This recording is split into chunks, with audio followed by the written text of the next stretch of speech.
नमस्कार, मैं हूं श्री नारायण तिवारी और आप देख रहे हैं नेशनल न्यूज।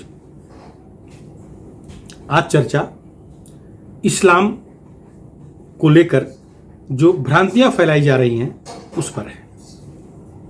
कोई भी धर्म पवित्र होता है। किसी भी धर्म का असली धर्मावलंबी कोई भी पाप नहीं कर सकता। हर धर्म इंसानियत सिखाता है, चाहे इस्लाम हो, चाहे हिंदू धर्म हो, चाहे ईसाइयों का धर्म हो, चाहे यहूदी हो, जो भी हैं वो धर्म धारण करता है, धर्म सबको लेके चलता है। धर्म की परिभाषा यही है। लेकिन इस्लाम को बदनाम करने वाले लोग या इस्लाम के ठेकेदार जो बीच पैदा हो गए, मौला मौलवी, वो उसका गलत अर्थ निकालने लगे। पवित्र धर्म ग्रंथ का गलत अर्थ निकाल करके गलत प्रचार करने लगे, जिसका दुष्परिणाम कई जगह देखा जा रहा है। भारत में पवित्र धर्म के बारे में, इस पवित्र धर्म के बारे में कुछ ऐसे आतताई आ गए हैं या धर्म का इस तरह से प्रचार कर रहे हैं कि जैसे वो धर्म उन्हें इजाजत दे रहा है, जबकि धर्म उन्हें दुराचार करने का, अत्याचार करने का ऐसा इजाजत कभी दे ही नहीं सकता। सीधा सीधा मुद्दा है, एक केरल से, दूसरा उत्तर प्रदेश से। उत्तर प्रदेश में एक आईएएस अफसर, बिहार मूल का एक आईएएस अफसर मोहम्मद इफ्तिखारुद्दीन, ये कमिश्नर, कानपुर कमिश्नर थे। ये धर्म परिवर्तन कराने के लिए जनता पर दबाव डालते हैं। इनका वीडियो एक नहीं, 4-4, 5-5 वीडियो वायरल हुआ है। ये अपने सरकारी आवास में, जब एक कानपुर के मंडल आयुक्त थे तो लोगों को बुला करके वो तकरीर करते थे, धर्म परिवर्तित करें, धर्म परिवर्तन करें, इस तरह का दबाव तैयार करते थे। जो कोई काम लेके आता था, काम के बदले उसे धर्म परिवर्तन करने के लिए मजबूर करते थे। इसके प्रमाण सामने आए हैं। ठीक है, ये मुझे लग रहा है 5-6 साल पुराना अखिलेश यादव सरकार का पाप है। अखिलेश यादव सरकार थी वहां, उस समय अखिलेश के पिताजी मौलाना मुलायम सिंह कहे जाते थे, तो मौलाना का बेटा अखिलेश तो मौलाना ही जैसा रहेगा। तो उस समय इन्हें लगा होगा कि जो कर रहे हैं अपने मुख्यमंत्री को खुश करने के लिए, अपने मुख्यमंत्री के पिता मौलाना मुलायम खुश करने के लिए कर रहे होंगे। लेकिन इसके बाद या हमेशा के लिए अब वो राज खत्म हो चुका है। अब संतुष्ट करने वाला, तलवा चाटने वाला कि संप्रदाय का राज उत्तर प्रदेश में कभी नहीं आ सकता। उत्तर प्रदेश में न्याय का राज रहेगा, भले कोई मुख्यमंत्री हो, लेकिन न्याय का राज होगा, ये सच है। अब बताइए, एक आईएएस अधिकारी जिसे अपने क्षेत्र की जनता के लिए एक न्यायाधीश बनना चाहिए, अपने क्षेत्र की पीड़ित जनता को, जिन्हें निचले स्तर पर अन्याय का सामना करना पड़ा हो, उन्हें न्याय देना चाहिए, तो न्याय के बदले उनसे कहते हैं कि धर्म परिवर्तन कर लो, न्याय हो जाएगा। उदाहरण है सामने, ये अपने बंगले पर जो वीडियो वायरल हुआ है उसमें कल्याणपुर इलाका है कानपुर का, जहां राजकीय उन्नयन बस्ती, गरीबों की बस्ती थी, वहां से मेट्रो प्रोजेक्ट जा रहा था। तो वहां के लोग आए हैं इस कमिश्नर से, इफ्तिखारुद्दीन, जिसे हफ्ताखोरुद्दीन कह रहे हैं लोग, हफ्ता खाने वाला कह रहे हैं, इस हफ्ताखोरुद्दीन के पास आए हैं न्याय मांगने के लिए। तो ये महाशय कहते हैं आप लोग इस्लाम कबूल कर लो, आपकी जमीन बचा देंगे, आपकी संपत्ति बच जाएगी। सविता देवी बाकायदे ऑन रिकॉर्ड कह रही हैं। यही नहीं, वहां के जो निर्मल कुमार जो उस बस्ती के अध्यक्ष हैं, वो भी कह रहे हैं कि ऐसा उन्हें कहा गया था, और ये इनका वीडियो भी कह रहा है। इतना ही नहीं, वहां के विधायक, जो स्थानीय विधायक हैं, वो भी नाराज हैं। वो अभिजीत सिंह सांगा भी जिस सरकारी आवास में रहते थे, वहां गंगा जल छिड़के हैं अभी जब वीडियो वायरल हुआ। मतलब ये वहां रहते हुए कितना पाप किए होंगे, कितना धर्म परिवर्तन कराए होंगे, कितना इस्लाम का बढ़ावा दिए होंगे, ये तो जांच का विषय है। एसटीएफ गठित हुई है, उत्तर प्रदेश के मुख्यमंत्री योगी आदित्यनाथ ने एसटीएफ गठित करके जांच शुरू कराई है। 3-4 दिन में रिपोर्ट आ जाएगी। लेकिन जो 4-5 वीडियो सामने है उसमें दिख रहा है, ये तकरीर कर रहे हैं, मौलाना दिख रहे हैं, ये आईएएस दिख ही नहीं रहे हैं। लेकिन सरकारी बंगले में कैसे कर सकता है कोई व्यक्ति काम? बड़े आश्चर्य की बात है, कैसे कर सकता है, कैसे हिम्मत की, ये बड़े दुर्भाग्य की बात है। और इसके बाद जब मुलायम का राज खत्म हो गया, अखिलेश का राज खत्म हो गया, तो भी ये आदमी बड़े बड़े पद पाता रहा है, परिवहन का चेयरमैन तक रहा है। तो मैंने इसको हर अपने को एडजस्ट करने भी आता है। रिश्वत दे करके, पैसा पहुंचा करके, या कैसे, या कौन सा दबाव तंत्र उपयोग करके ये बड़े बड़े क्रीम पोस्ट पाई है इसने, ये भी जांच का विषय है। क्योंकि योगी राज में तो पैसे के बल पे कुछ काम हुआ होगा, ऐसा कम लग रहा है। योगी ईमानदार हैं, लेकिन नीचे बैठे लोग सारे ईमानदार हैं, ऐसा दावा कोई नहीं कर रहा है। हो सकता है कि अभी पैसे का खेल चल रहा हो, पैसे के बल पे वह टिका हो। खैर, जांच हो रही है, दूध का दूध पानी का पानी हो जाएगा। लेकिन चर्चा जो करनी पड़ रही है आज हमें, वो ये है, एक आईएएस धर्म परिवर्तन कराए। एक आईएएस जो सारे धर्म के लोगों को साथ लेकर चलने के लिए शपथ लिया हो, सौगंध खाया हो, वो अपने जिस धर्म में पैदा हुआ है उस धर्म को बढ़ाने के लिए बाकी धर्म को, लोगों को धर्मभ्रष्ट करे और अपने धर्म में शामिल करने का प्रयास करे, ये कहाँ का न्याय है? इस पे कार्रवाई ही नहीं, नियमानुसार जो होगा सो होगा, नियम से हटके भी सामाजिक नियमानुसार भी कार्रवाई होनी चाहिए। क्योंकि सामाजिक बहिष्कार की आवश्यकता है। ये घृणित आदमी है, क्योंकि सरकारी पद पर रहते हुए, जिम्मेदारी के पद पर रहते हुए जिस तरह से काम किया है वो क्षम्य कभी नहीं है। अब वहाँ जो एसटीएफ एसआईटी गठित की गई है, मुख्यमंत्री ने एसआईटी गठित की है, जिसके अध्यक्ष हैं जीएल मीणा, वो डीजी हैं सीबीसीआईडी के, वो इसकी जांच कर रहे हैं। मुझे लग रहा है कि हफ्ते भर में रिपोर्ट, अब हफ्ते भर का आदेश दिया गया था, 2-3 दिन बीत चुका है, रिपोर्ट तैयार हो रही होगी, जिसमें एसएसपी हैं, इंस्पेक्टर हैं, दरोगा हैं, सिपाही हैं, भानु भास्कर सदस्य हैं, ये सारे लोग हैं, जांच कर रहे हैं। उप मुख्यमंत्री केशव प्रसाद मौर्य ने तो स्पष्ट शब्दों में कहा है कि दोषी पाए जाएंगे तो कोई माफी नहीं है, नियमानुसार कदम उठाया जाएगा, कार्रवाई होगी।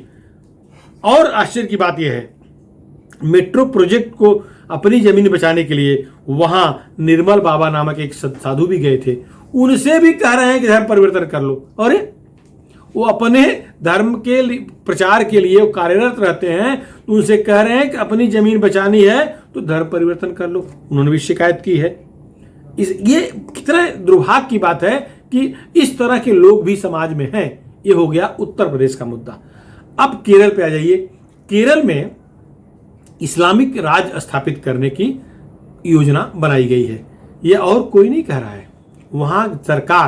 वहां जिस पार्टी की सरकार है, सीपीएम की जो आंतरिक रिपोर्ट होती है, अंदरूनी दस्तावेज उनके यहाँ बनता है, उसमें कहा गया है कि केरल में इस्लामिक स्टेट बनाने की गतिविधि तेज हो गई है।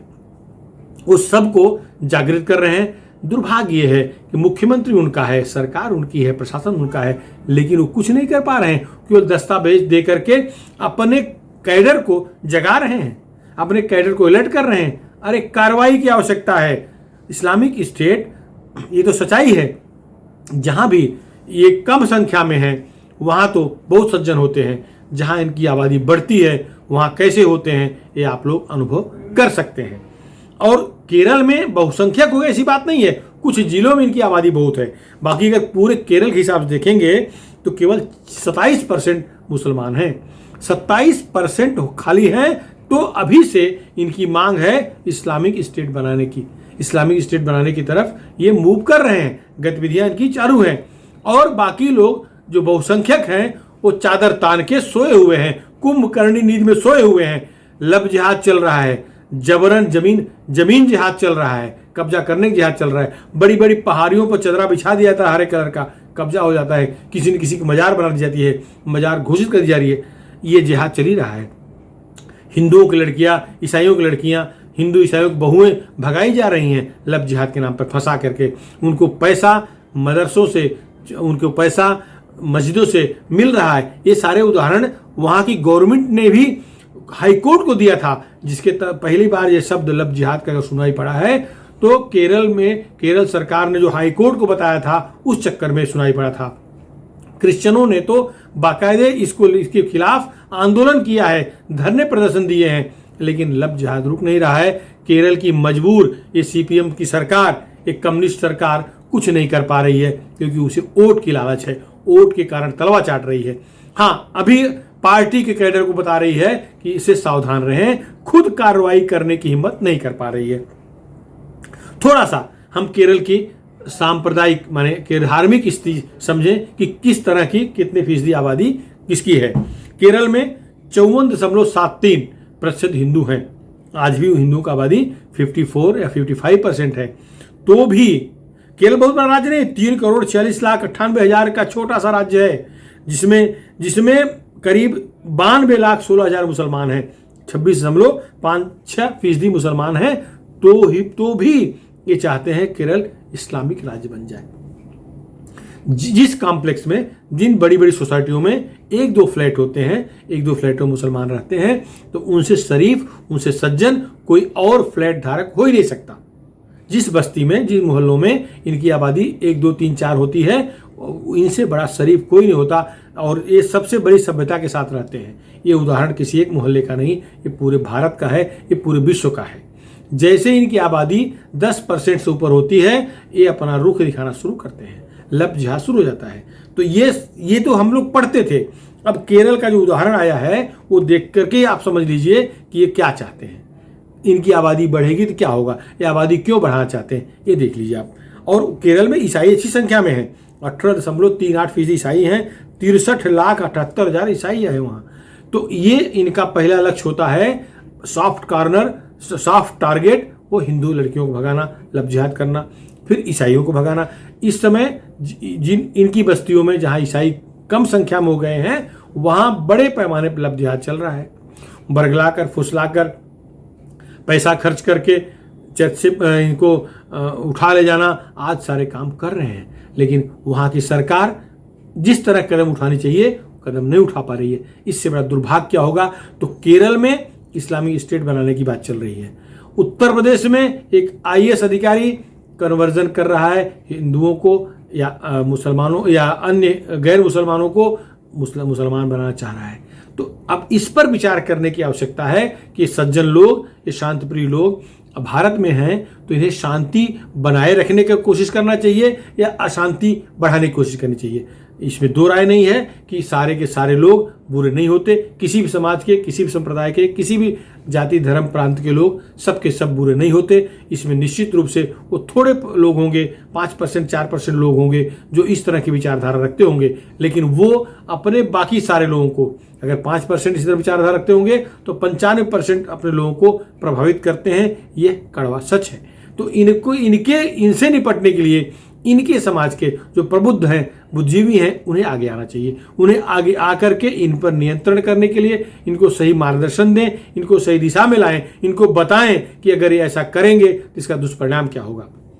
तमिलनाडु हाई कोर्ट में यही लोग गए थे जो कह रहे थे कि हमारे इलाके से हिंदू देवी देवताओं के जुलूस नहीं निकलने चाहिए। हाई कोर्ट ने बहुत फटकारा। हाई कोर्ट ने कहा कि तुम्हारे इलाके में तुम बहुसंख्यक हो, वहाँ हिंदू अल्पसंख्यक हैं, तो जुलूस नहीं निकाल सकते। अगर इसके पक्ष में कोई आदेश दिया जाता है तो इसका दुष्परिणाम पूरे देश में होगा।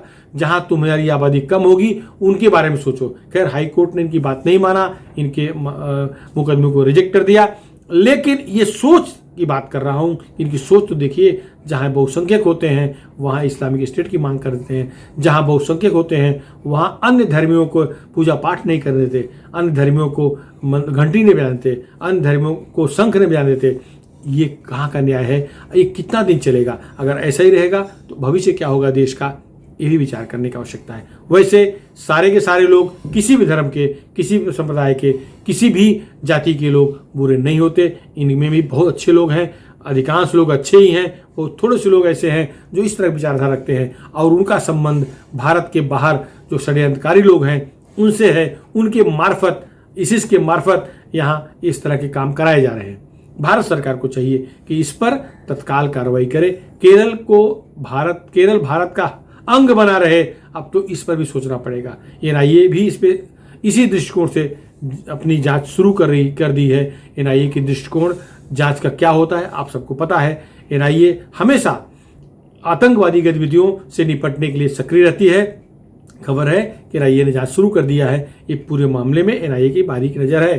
कुछ लोग उठाए जाएंगे, कुछ लोग उठाए गए हैं, लेकिन सोच की चिंता हो रही है कि ऐसा क्यों सोच रहे हैं लोग, ऐसी सोच क्यों आ रही है कि जहाँ ये बहुसंख्यक हो गए हैं, बहुसंख्यक नहीं हो भी 26-27% हैं, तो ये हाल है। जब ये 50% होगा तो क्या होगा। और आबादी बढ़ाने के लिए दिन रात मेहनत करते हैं, जनसंख्या वृद्धि काम दिन रात करते हैं। ये जो विश्व हिंदू परिषद वाले आरोप लगाते हैं, कई बार लगता है कि उसमें दम है। खैर, जो भी है, आपको हमारा वीडियो कैसा लगा फिलहाल इस मुद्दे पर इतना ही। अगर आपको हमारा वीडियो पसंद आया हो तो आप निश्चित उसको शेयर करिए, लोगों तक पहुंचाइए। और हाँ, अगर अभी तक आप हमारे राष्ट्रवादी चैनल अर्थात नेशनल न्यूज चैनल को सब्सक्राइब न किए हों तो सब्सक्राइब कर लें, जिससे कि हमारे सारे वीडियो आप तक पहुंचते रहे। धन्यवाद।